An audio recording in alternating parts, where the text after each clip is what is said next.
mradi wa LNG umeanza kusemwa kwa muda mrefu, na kila mmoja angetamani mradi ule ukamilike jana.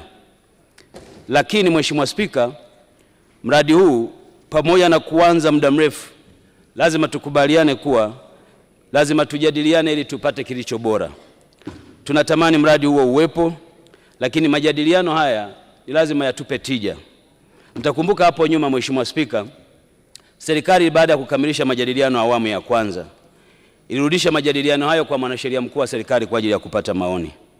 Mheshimiwa Spika, baada ya kupita kwa mwanasheria mkuu wa serikali, ukweli ni kwamba kuna maeneo mengi ambayo yalikuwa yanahitaji kufanywa kazi zaidi ili kupata mkataba ulio mzuri zaidi.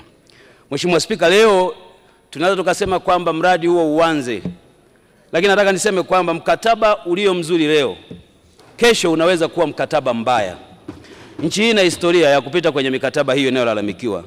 Tumejifunza mengi kwa safari toka tumeanza extractive kwenye nchi yetu. Yako mambo na maeneo kadhaa ambayo ni lazima yafanywe kazi kabla ya mkataba huo kusainiwa.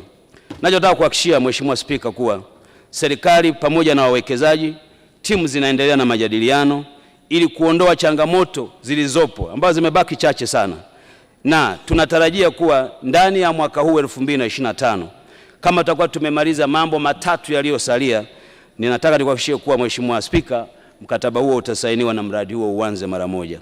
Kwa hiyo wito wangu kwa waheshimiwa wabunge, naomba mtupe muda.